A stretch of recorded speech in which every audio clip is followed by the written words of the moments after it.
पार्टीको आन्तरिक समीकरण मिलाउन प्रदेश 1 का मुख्यमन्त्री शेरधन राईले राजीनामा दिँदै भीम आचार्यलाई संसदीय दलका नेता बनाउने एमालेको निर्णय। मन्त्री परिषद विस्तारबारे गठबन्धन दलबीच छलफल सुरु हुँदै माधव नेपालको एकीकृत समाजवादी र महेन्द्र ठाकुरको लोकतान्त्रिक समाजवादी पनि सरकारमा जाने। कोरोना भाइरसको उत्पत्तिको विषयलाई लिएर अमेरिकाले राजनीति गर्न खोजेको भन्दै चीनद्वारा आलोचना, वुहानबाट भाइरस नफैलिएको स्पष्ट। र आइसिसी अन्डर-19 पुरुष क्रिकेट विश्वकपको एसिया छनौट रद्द, Nepali leg spinner Sandeep Lamichhane big बास खेल्न नपाउने।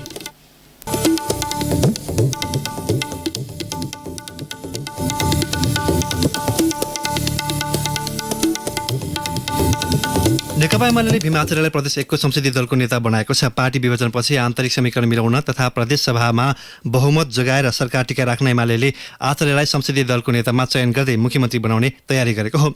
सो तयारी स्वरूप वर्तमान मुख्यमन्त्री शेरधन राईले राजीनामा दिँदै हुनुहुन्छ।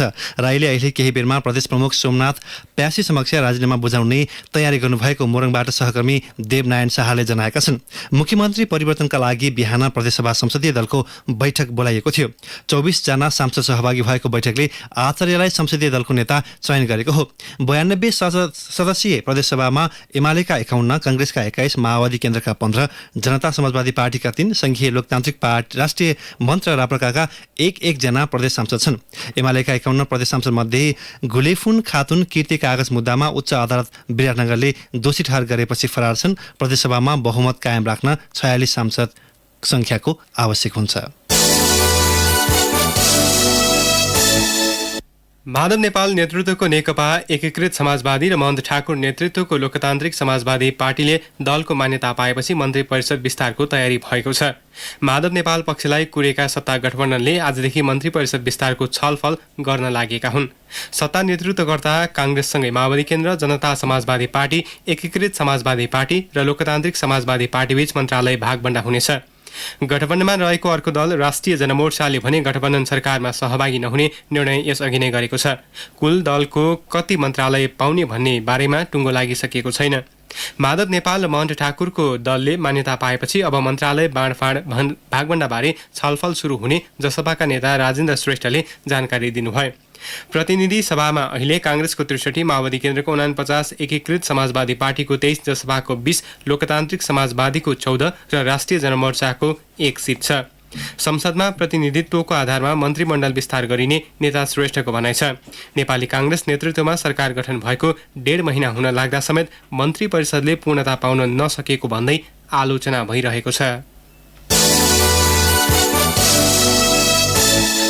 एमालेको केन्द्रीय समिति बैठक आज बस्दैछ। पार्टी विभाजनपछिको अवस्था तथा 10 बुँदे सहमतिको कार्यान्वयन प्रभावकारी बनाउने विषयमा केन्द्रीय समितिमा छलफल हुन लागेको हो। 10 बुँदे सहमति कार्यान्वयन गर्न अध्यक्ष केपी शर्मा ओली तयार भएपछि एकता प्रयासमा रहेका मध्यमार्गी नेताहरू संस्थापन पक्षमै बसेका थिए। ललितपुरको च्यासल स्थित तुलसीलाल अमात्य प्रतिष्ठानमा केही बेरमा बस्ने बैठकमा विकसित पछिल्लो घटनाक्रमसँगै 10 बुँदे सहमतिलाई प्रभावकारी कार्यकारी गर्ने विषयमा छलफल हुने नेता गोकर्ण विष्टले जानकारी दिनुभयो। यसअघि 10 बुँदे सहमति कार्यान्वयनको मोडालिटी बनाउन पार्टी उपाध्यक्ष भीम रावल, महासचिव ईश्वर पोखरेल, उपमहासचिव विष्णु पौडेललाई जिम्मा दिएको थियो। 3 नेताले तयार पारेको मोडालिटी केन्द्रीय समिति बैठकमा आज पेश हुने नेता विष्टले बताउनुभयो।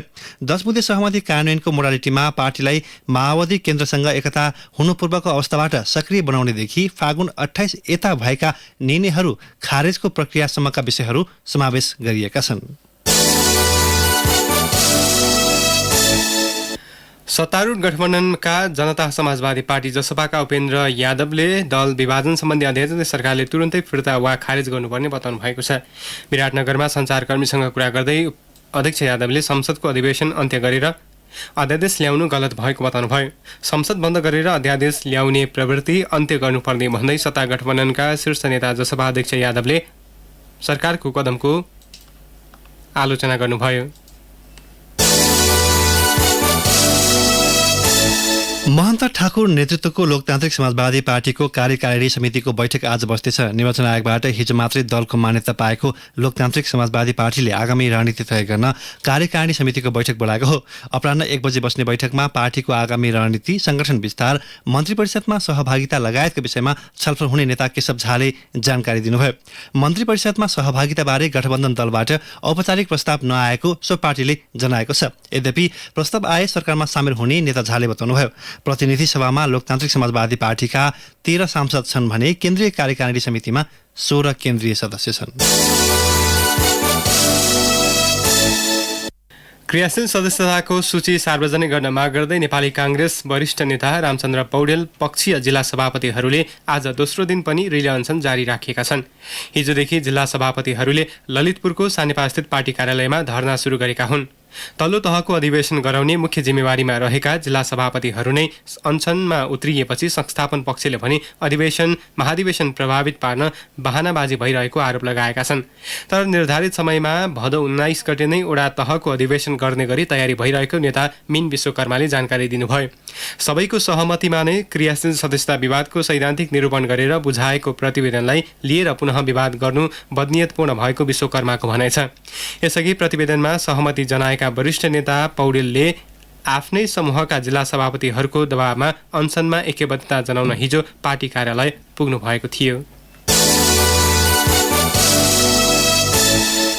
कोरोना संक्रमण जोखिम कम भएका स्थानमा शिक्षण संस्था खोल्न सकिने अवस्थाबारे सरकारले वर्गीकरणको तयारी सुरु गरेको छ।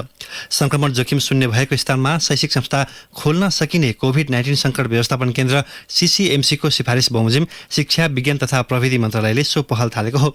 सीसीएमसीले गत 1 गते स्मार्ट लकडाउन कार्यविधि जारी गर्दै जोखिम कम भएका स्थानमा शिक्षण संस्था खोल्न सकिने जनाएको थियो।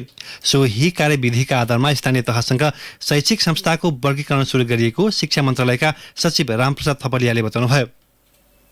विद्यालय खोल्नुलाई भन्दा पनि इकाइ सहजीकरण निर्देशिका जुन हामीले गत वर्ष जारी गरेका थियौँ त्यो निर्देशिकाको प्रभावकारी कार्यान्वयन होस् भन्ने मन्त्रालयको चाहना हो। त्यो अनुसारको गतिविधि धेरै चाहिँ हाम्रो स्थानीय तहमा भइरहेको छ र त्यसमा अझ एकरूपता होस्, सहजता होस् र मास्टर लकडाउनको अवधारणा अनुसार शिक्षण सिकाइ जारी रहोस् भन्ने मन्त्रालयको चाहना हो। सोही अनुसार अब जोखिम कम भएका स्थानमा विद्यालय खोलेर शैक्षिक पठन पाठनहरू अगाडि बढाउनुपर्छ भन्ने त्यो पनि त्यसमा पर्छ। विभिन्न 4वटा अवस्थाको हामीले त्यहाँ परिकल्पना गरेका छौँ र मास्टर लकडाउनमा विभिन्न 4वटा परिस्थितिको परिकल्पना सीसीएमसीले गरेको अवस्थामा सबै ठाउँमा एउटै परिस्थिति बन्ने भएन र हाम्रो अब संघीय व्यवस्था अनुरूप जुन विविधतापूर्ण तरिकाले हाम्रो समाजलाई अगाडि बढाउने प्रयास चाहिँ हाम्रो राजनीतिक प्रणालीबाट भइरहेको छ त्यसै अनुसार विद्यार्थीहरूको शिक्षण सिकाइलाई पनि सोही अनुरूप अगाडि बढाउन हामीले शिक्षण सिकाइ सहजीकरण निर्देशिका जारी गरेका छौँ। त्यो निर्देशिकाको यथार्थ कार्यान्वयनमा स्थानीय तह र सम्पूर्ण शिक्षक अभिभावक सबैको सहयोगको मन्त्रालयले अपेक्षा राखेको हो। यसका लागि के कस्ता गतिविधिहरू भइरहेका छन् अहिले? शिक्षण सिकाइमा विभिन्न त्यहाँ विधि प्रक्रियाहरूको उल्लेख छ र हामीले त्यो संघीय मामिला मन्त्रालय मार्फत पनि सबै हाम्रा पालिकाका प्रमुख उपप्रमुखहरूलाई पनि हामीले व्यक्तिगत रूपमा पनि उहाँहरूलाई पठाउन अनुरोध गरेका छौँ। प्रशासकीय प्रमुखहरूलाई त्यस बारेमा बढी ध्यान दिन अनुरोध गरेका छौँ र हाम्रो शिक्षा शाखाका प्रमुखहरू जुन 753 पालिकामा हुनुहुन्छ उहाँहरूको विशेष जिम्मेवारी र ध्यानाकर्षण गराएका छौँ। शिक्षा समन्वय इकाइ उहाँहरूको पनि त्यसमा भूमिका हुनेछ र सम्पूर्ण रूपमा अभिभावक र मुख्य जिम्मेवारीमा रहनुभएका हाम्रा सम्पूर्ण शिक्षक साथीहरूलाई बढी जिम्मेवार भएर आफ्नो कार्यक्षेत्रमा कसै गरी पनि विद्यार्थीको निरन्तर सिक्न पाउने उसको नैसर्गिक अधिकारलाई स्थापित गर्न र यो प्रतिकूल परिस्थितिमा पनि कसै गरी विभिन्न त्यहाँ हामीले विधि प्रक्रिया दिएको हुनाले त्यो कुनै उपयुक्त माध्यम स्थान विशेषमा उहाँहरूले शिक्षण सिकाइलाई जारी राख्न हामीले यो प्रयास चाहिँ गरेका छौँ। गत माघदेखि बन्द शिक्षण संस्थाको क्षेत्र वर्गीकरणको आधारमा खोल्ने र बन्द गर्ने निर्णय गर्ने अधिकार स्थानीय तहलाई दिने गरी कार्ययोजना तयार भइरहेको मन्त्रालयले जनाएको छ। कान्तिपुर डायरीमा अब ब्रेकको पालो। अब अन्तर्राष्ट्रिय समाचार। अमेरिकाले कोरोना भाइरसको उत्पत्तिबारे राजनीति गर्न खोजेको भन्दै चीनले आलोचना गरेको छ। कोरोना भाइरसको उत्पत्तिबारे अध्ययन गर्दा अमेरिकाको सैन्य प्रयोगशालालाई पनि अनुसन्धानको दायरामा ल्याउनु पर्ने चीनको भनाइ छ। अमेरिकाको गुप्तचर एजेन्सीको रिपोर्ट सार्वजनिक हुनु केही समय अघि मात्रै बेइजिङले अमेरिकी प्रयोगशालाको विषय उठाएको हो। कोरोना भाइरसको संक्रमण कसरी सुरु भयो भन्ने विषयमा भइरहेको अध्ययनमा चिनिया प्रयोगशालामा बनाइएको भन्ने सम्भावना नरहेको भनिए पनि पुनः त्यसबारे अनुसन्धान भइरहेको छ।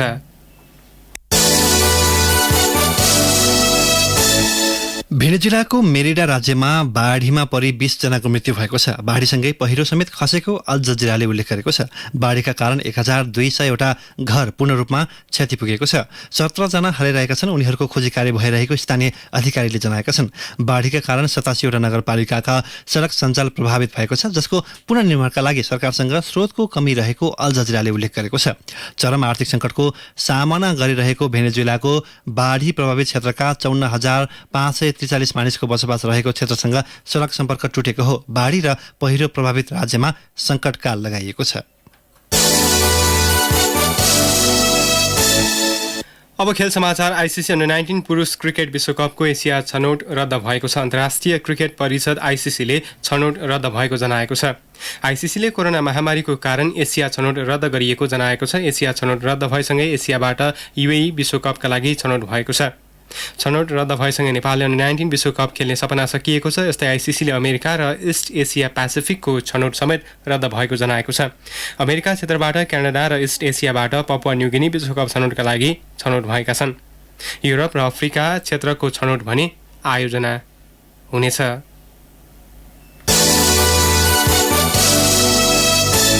नेपाली लेग स्पिनर सन्दीप लामिछानेले होबार्ट हुरिकेन्सबाटै नयाँ सिजनको बिग बास लिग खेल्ने भएका छन्। अस्ट्रेलियन फ्रेन्चाइज टिम होबार्टले नयाँ सिजनका लागि सन्दीपको सम्झौता नवीकरण गरिएको जनाएको छ।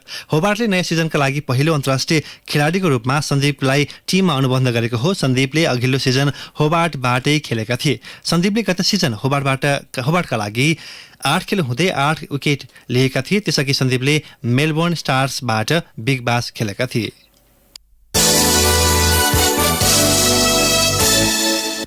शहीद स्मारक सी डिभिजन लिग छनौट प्रतियोगिता आजबाट सुरु हुँदैछ। इन्फा कम्प्लेक्स साधुबाटोमा आज पहिलो दिन 2 खेल हुँदैछ। उद्घाटन खेलमा च्यासल बोइज एएफसी र सतासीधाम स्पोर्ट्स क्लब बीच प्रतिस्पर्धा हुनेछ। खेल अपराह्न 12:30 बजे सुरु हुनेछ। दोस्रो खेलमा एएफसी र गोदावरी युनाइटेड एफसीएसएस र गोदावरी युनाइटेड क्लब बीच प्रतिस्पर्धा हुनेछ।